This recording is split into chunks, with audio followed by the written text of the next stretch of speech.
नमस्कार विवर्स, आपल्या या चॅनलवर मी सर्वांचं स्वागत करतो आहे.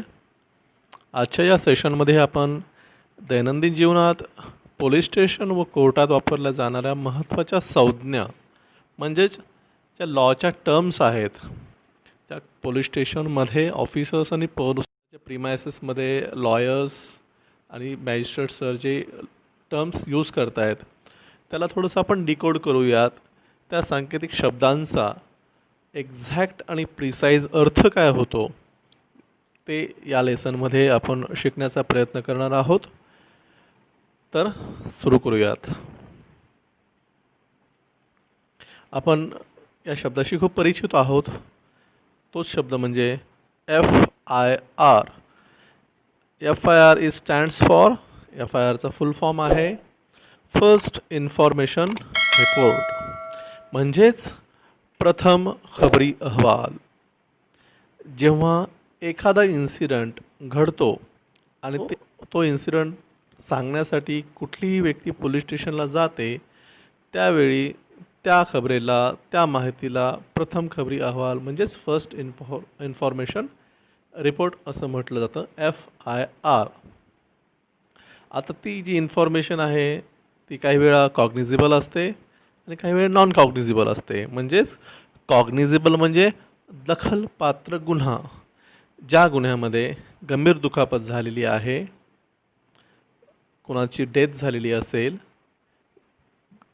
जखम झालेली असेल मोठी, किंवा खूप प्रॉपर्टीचा किंवा बॉडीचा मोठा डॅमेज झाला असेल, असे गुन्हे हे कॉग्निझिबल ऑफेन्समध्ये म्हणजेच दखलपात्र या हेडमध्ये येत असतात. आणि हा शब्द आपल्याला नेहमी आपण ऐकून आहोत, NC. आपण नेहमी म्हणतो NC दाखल केली.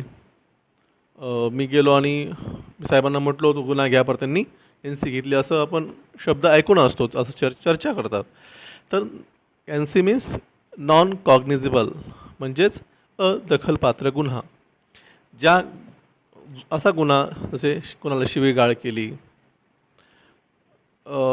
चापटाने मारहाण केली किंवा धमकी दिली, असे जे गुन्हे असतात ज्यामध्ये काही एवढं गंभीर स्वरूपाचं काही डॅमेज झालेलं नसतं, गंभीर स्वरूपाचा लॉस झालेला नसतो, मग तो बॉडी लॉस असू देत किंवा प्रॉपर्टी लॉस असू देत, असे जे क्षुल्लक स्वरूपाचे, किरकोळ स्वरूपाचे जे गुन्हे असतात, असे गुन्हे सर्व नॉन कॉग्निझिबल या हेडमध्ये म्हणजेच NC स्वरूपाचे गुन्हे असतात.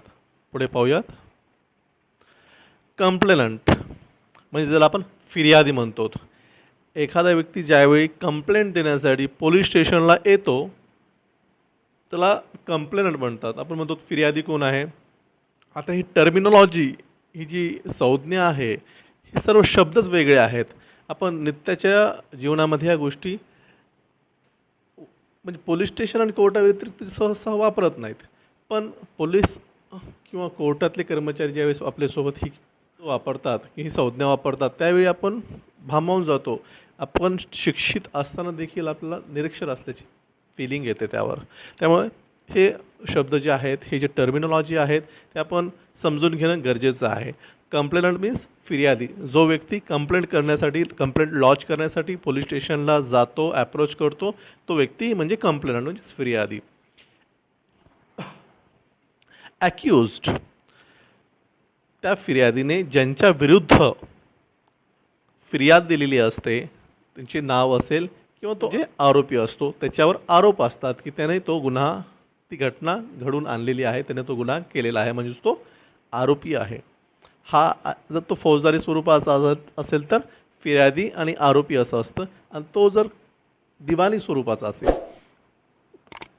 सदरचं प्रकरण जर जमिनीच्या अनुषंगाने असेल तर त्यामध्ये प्लेंटिफ म्हणजेच वादी, म्हणजे जो तक्रार देतो तो त्याला वादी म्हणतात, प्लेंटिफ म्हणतात. आणि डिफेंडंट जो प्रतिवादी असतो आणि ज्याची तक्रार त्यामध्ये असते जमिनीच्या वादामध्ये, तो असतो प्रतिवादी म्हणजेच डिफेंडंट. पुढे पाहूयात. व्हिक्टीम म्हणजे आपण त्याला पीडित म्हणतो. ज्या व्यक्तीवर अन्याय अत्याचार झालेला आहे, ज्यांनी तो अन्याय सहन केलेला आहे, अशी व्यक्ती म्हणजे पीडित, त्याला व्हिक्टीम म्हणतो. आणि कल्प्रिट, ज्यानं तो अपराध केलेला आहे. कल्प्रिट हा कोणीही असतो, त्याने कुठलाही अपराध केलेला असो की आपण त्याला कल्प्रिट म्हणतो, ज्यानं अपराध केलेला आहे. पुढे पाहूयात. आता गुन्हे हे वेगवेगळ्या स्वरूपाचे असतात. काही गुन्हे हे कंपाऊंडेबल स्वरूपाचे असतात आणि काही गुन्हे हे नॉन कंपाऊंडेबल स्वरूपाचे असतात. कंपाऊंडेबल पहा, आय ओ जे असतात, इन्व्हेस्टिगेटिंग ऑफिसर, जे तुमचे एखाद्या वेळेस तुम्ही पोलीस स्टेशनला कधी गेला असाल तर ते म्हणतात अरे हा नॉन कंपाऊंडेबल गुन्हा आहे. म्हणजेच त्यांना असं म्हणायचं असतं की या गुन्ह्यामध्ये तडजोड होत नसते, हा गुन्हा तडजोड करणे योग्य नाही आहे. जर तिथे असेल हा कंपाऊंडेबल आहे तर मग त्यामध्ये समझोता तडजोड होत असते. हे लॉमध्येच, कायद्यामध्येच याच्यासाठी प्रोव्हिजन्स केलेल्या आहेत वेगवेगळ्या प्रकारच्या. त्यामध्येच कंपाऊंडेबल जर तो गुन्हा असेल तर कंपाऊंड म्हणजेच तडजोड करू शकतात, जर नॉन कंपाऊंडेबल असेल तर तडजोड करू शकत नाहीत. जसं आता कंपाऊंडेबल नॉन कंपाऊंडेबलचं झालं तसंच बेलेबल आणि नॉन बेलेबलचं असतं. बेलेबल ऑफेन्स म्हणजेच तो गुन्हा जामीनपात्र आहे, म्हणजे त्या गुन्ह्यामध्ये जामीन होऊ शकते.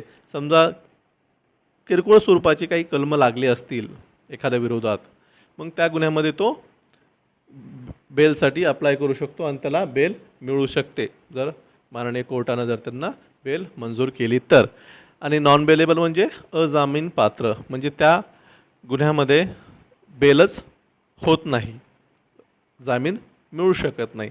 गंभीर स्वरूपाचे गुन्हे असतील, गंभीर स्वरूपाचे कलमे त्यामध्ये लागले असतील तर अशा गुन्ह्यामध्ये जामीन होत नाही. असे गुन्हे हे अजामीनपात्र असतात. पुढील क्रमांक आहे अरेस्ट. आपण ऐकून आहोत, त्याला अरेस्ट केलं, त्याला अटक केली. अटक केली म्हणजे गुन्ह्यामध्ये एखाद्या व्यक्तीला तपास करण्यासाठी अटक करतो, ताब्यात घेतो, म्हणजेच अरेस्ट करणं, अटक करणं. काही वेळेस आपण डिटेन हे शब्द मीनव्हाईल आपण ऐकलेले आहेत. डिटेन म्हणजे अटकवून ठेवणे, अडकवून ठेवणे, तेथून त्याला बाहेर निघून देणे, एखाद्या क्षेत्रामधून त्याला तिथेच प्रतिबंधित करणे, म्हणजे त्याला डिटेन करणे, अडकवून ठेवणे. आणि जे हाय प्रोफाईल लोकं असतात, VIPs लोकं असतात, त्यांना हाऊस अरेस्ट केलं जातं, त्यांच्या घरातच त्यांना बंद केलं जातं, म्हणजेच नजरकैद केलं जातं. नजरकैदला शब्द इंग्लिशमध्ये आहे हाऊस अरेस्ट. हाऊस अरेस्ट करणे म्हणजे नजरकैद करणं. कंप्लेंट, जो कंप्लेनंट पोलीस स्टेशनला जाऊन कंप्लेंट करतो ती झाली कंप्लेंट, म्हणजेच तक्रार. आणि ज्यावेळेस आपण अर्ज करतो त्यावेळेस ते ॲप्लिकेशन, म्हणजेच ॲप्लिकेशन आणि कंप्लेंट हे दोन वेगवेगळ्या गोष्टी आहेत. कंप्लेंटमध्ये ही गंभीर स्वरूपाची असते, ॲप्लिकेशन हे तुम्ही असं काही जरी क्षुल्लक स्वरूपाची तक्रार असेल तर तुम्ही ते अर्ज स्वरूपात पोलीस स्टेशनला देऊ शकतात. 19 क्रमांक आहे इन्व्हेस्टिगेशन, म्हणजेच अन्वेषण, तपास. जो गुन्हा असतो ज्याची आपण कंप्लेंट लॉन्च करतो पोलीस स्टेशनला, जे क्राईम रजिस्टर्ड होतो, त्या क्राईमची, त्या ऑफेन्सची इन्व्हेस्टिगेशन केलं जातं, त्या गुन्ह्याचा तपास केला जातो, अन्वेषण केलं जातं, त्यालाच आपण इन्व्हेस्टिगेशन म्हणतो. आणि जर अर्ज दिला असेल तर त्या अर्जाची चौकशी केली जाते. चौकशी अधिकारी वेगळे असतात, तपास अधिकारी वेगळे असतात. चौकशी अधिकारी हे तपास अधिकारी बनू शकतात आणि तपास अधिकारी ही चौकशी अधिकारी बनू शकतात. अर्ज आला तर चौकशी आणि गुन्हा असेल तर अन्वेषण म्हणजेच तपास. आपण खूपदा असं ते लॉयर, वकील आपल्याला विचारत असतात तुमच्या गुन्ह्याचे आय ओ कोण होते, आय ओ कोण आहेत, किंवा आपण SP सरांकडे गेलो किंवा DYSP सरांकडे गेलो तर ते विचारतात आय ओ कोण आहे त्या गुन्ह्यामध्ये. I O means investigating officer.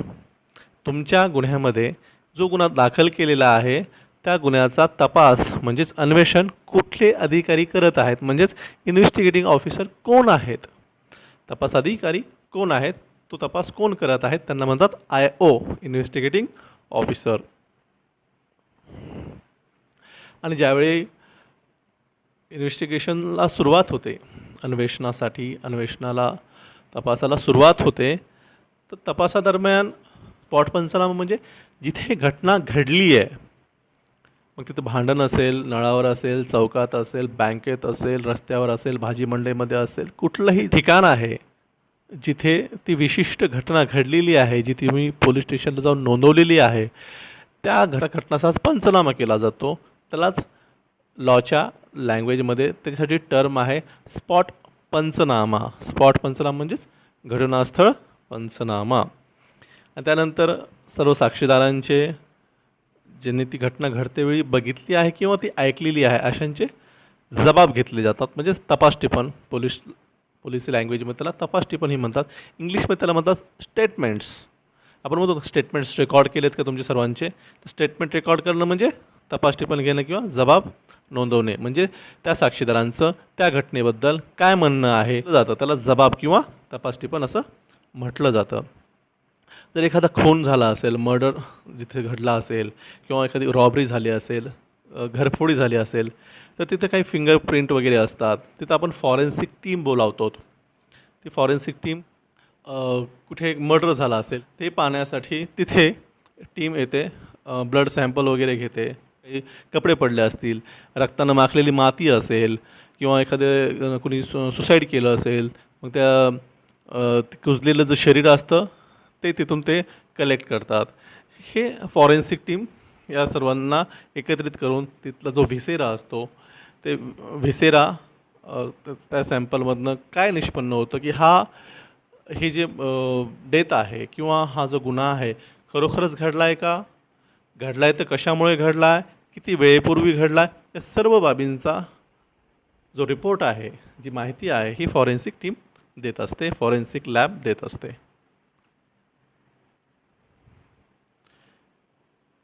सर्वांना माहीत आहे क्राईम म्हणजे गुन्हा. आपण म्हणतो क्राईम आहे, हे गुन्हा आहे. त्यालाच पण जो गुन्हा म्हणतो त्यालाच शब्द इंग्लिशमध्ये क्राईम आहे.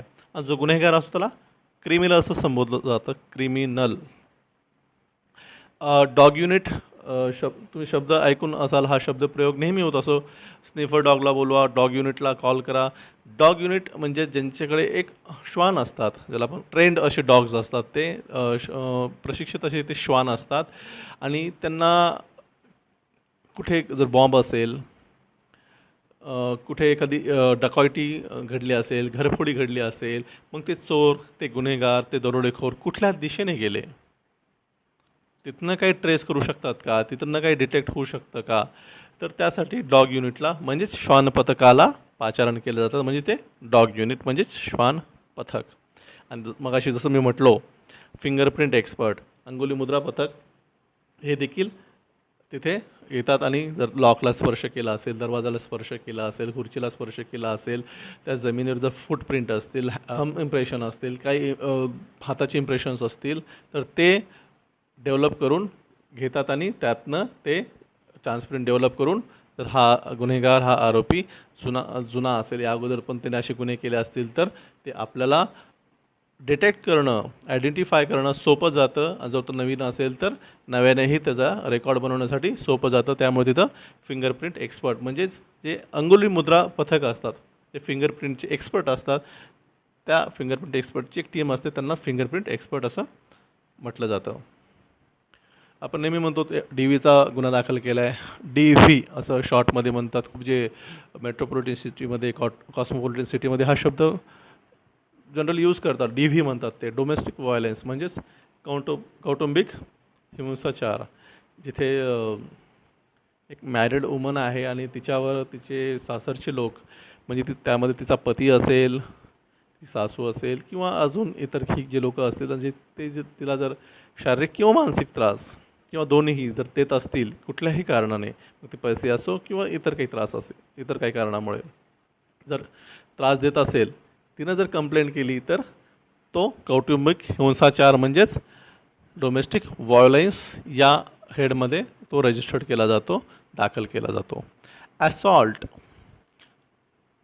या टर्मिनॉलॉजी तुम्ही सर्व ऐकलेले आहेत, तुमच्यासाठी परिचित आहेत, पण तुम्हाला ते एक्झॅक्ट कुठल्या कॉन्टेक्स्टमध्ये तो वापरलेला आहे याबद्दल तुम्हाला माहिती नसावी त्यामुळे एक छोटासा तुटका फुटका प्रयत्न करतो आहे मी समजून देण्याचा, आपण तो समजून घ्यावा.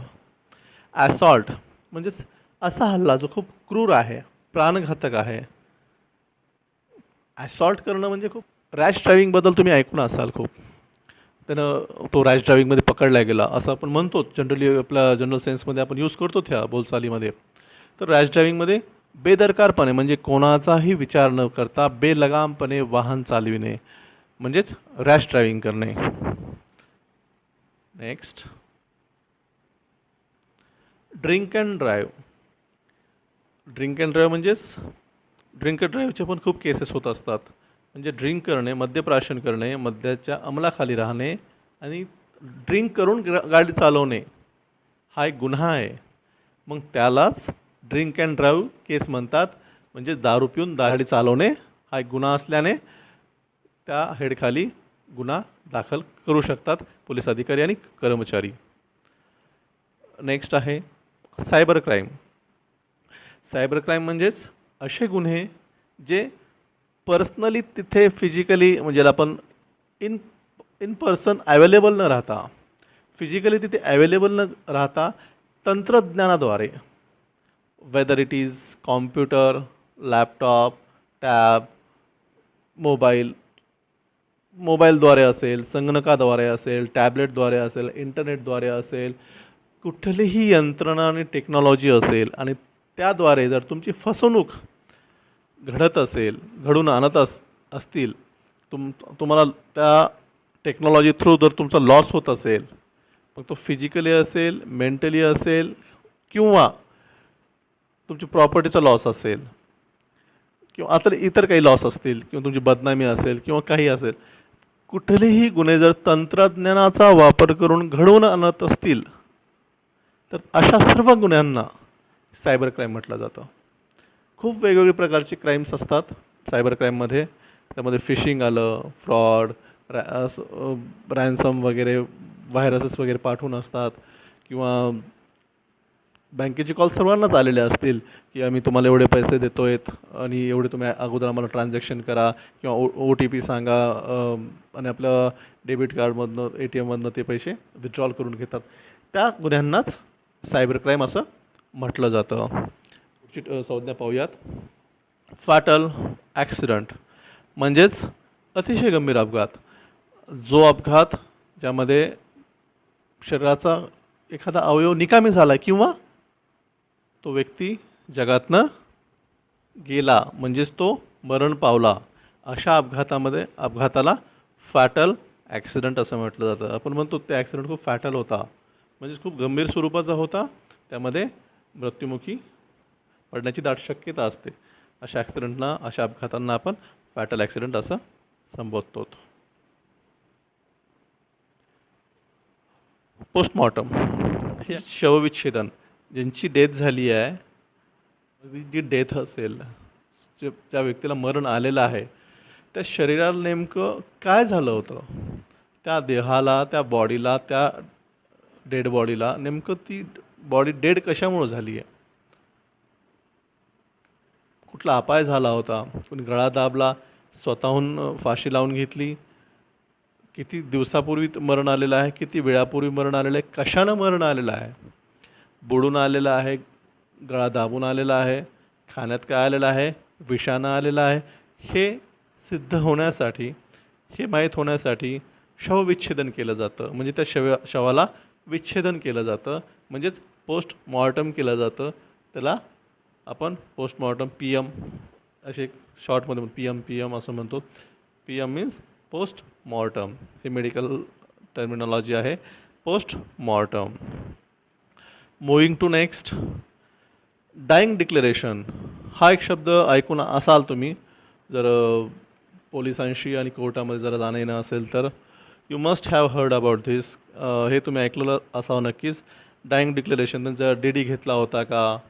DD म्हणजे डिमांड ड्राफ्ट नव्हे, डिमांड ड्राफ्ट तो वेगळा कॉन्सेप्ट आहे, हा लॉ टर्मिनॉलॉजीचा वेगळा कॉन्सेप्ट आहे. डाईंग डिक्लेरेशन म्हणजेच एखादी व्यक्ती विष पिलेली आहे, तिनं विष प्राशन केलेलं आहे किंवा एखादी व्यक्ती जिचा अपघात झालेला आहे, एखादी व्यक्ती जिने सुसाईड करण्याचा प्रयत्न केलेला आहे किंवा एखादी वाचलेली आहे थोडीशी किंवा एखादी व्यक्ती जळालेली आहे आणि नंतर तिथे तालुका दंडाधिकारी म्हणजे तहसीलदार वगैरे तिथे येतात आणि त्यांच्या समोर जी त्या अंथरुणाला खिळलेली ती पेशंट आहे किंवा ती व्यक्ती आहे, ती पीडित आहे, जी जळलेली आहे किंवा जिनं विष वगैरे प्राशन केलं होतं, ती व्यक्ती ज्यावेळी तिचा जबाब देते आणि जबाब दिल्यानंतर ती जबाबमध्ये सांगते मग ती कशाने जळली, कशानं ती कशा विहिरीत पडली होती किंवा तिनं औषध कशामुळे प्राशन केलं होतं किंवा जे काय तिच्यासोबत घडलं असेल, ती ज्यावेळेस जसं कथन करते तसं ते मॅजिस्ट्रेट म्हणजे जे तालुका दंडाधिकारी जे असतात, तहसीलदार, त्यांच्यासमोर तो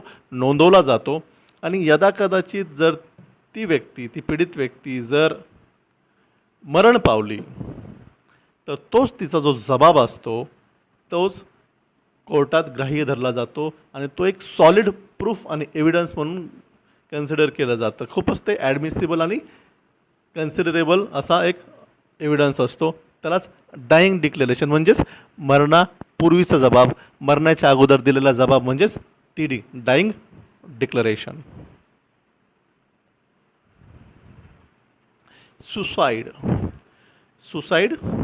सर्वांनाच माहिती आहे. सुसाईड अटेम्प्ट केला, आत्महत्याचा प्रयत्न केला, आत्महत्या केली, सुसाईड कमिट केलं, सुसाईड आता सुशांत सिंगने सुसाईड केलं वगैरे. सुसाईड मीन्स आत्महत्या, स्वतःला स्वतःनं मारणे म्हणजेच आत्महत्या, सुसाईड. आणि सुसाईड नोट बऱ्यापैकी माहीत आहे, हे टर्म्स माहीत आहे सर्वांना. आत्महत्या करण्यापूर्वी लिहिलेली चिठ्ठी म्हणजेच suicide note.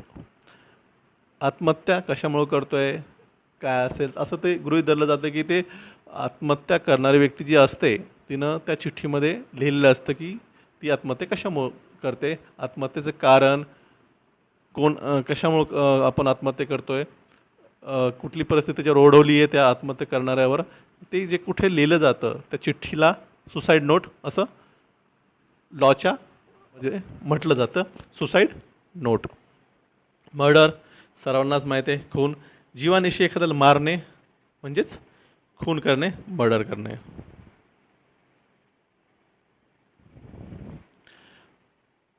Attempt to murder म्हणजे एखाद्याला मारण्याचा प्रयत्न करणे, जीवानिशी मारण्याचा प्रयत्न करणे पण खून न होणे संपूर्णतः म्हणजेच तो खुनाचा प्रयत्नच अटेम्प्ट टू मर्डर. 307 IPCचं हे कलम असतं ज्यामध्ये मारण्याचा विचार असतो त्या क्रिमिनलचा, तो जो कल्प्रिट असतो त्याचा, पण तो प्रयत्न फसून फक्त तो अर्धवट मेलेला असतो किंवा तो जो प्रयत्न फसलेला असतो त्यावेळी तिथं खुनाचा प्रयत्न म्हणजेच अटेम्प्ट टू मर्डर याचे सेक्शन लागले जातात.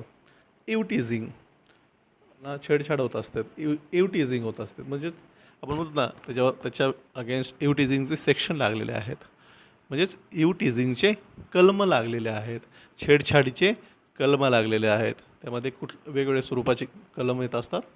इवटीझिंग करणं म्हणजे छेडछाड करणं गर्दीच्या ठिकाणी, त्यानंतर पब्लिक प्लेसेस असतील, कुठे जत्रा भरली असेल, यात्रा असेल, उर्स असेल, तिथे इवटीझिंग होत असतात, तिथे छेडछाड होत असतेच. इवटीझिंग म्हणजेच छेडछाड. फ्रॉड म्हणजे ठगवणे, कोणाला फसवणे, त्याला आपण फ्रॉड म्हणतो. तू फ्रॉड आहेस म्हणजे तू ठग आहेस, तू फसवलं आहेस, त्यानं फ्रॉड केला आहे, त्यानं फसवलं आहे, ठग केलं आहे.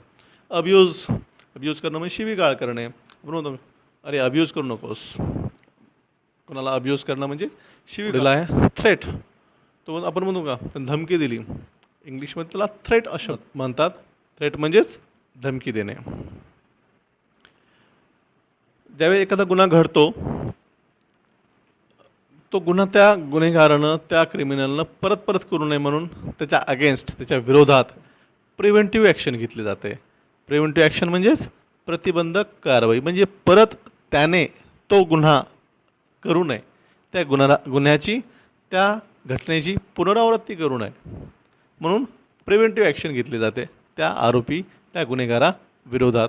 म्हणजे त्याला प्रिव्हेंटिव्ह ॲक्शन म्हणजेच प्रतिबंधक कारवाई असं म्हटलं जातं. प्रतिबंध केला जातो त्याला की तू परत हे भविष्यात करायचं नाहीस.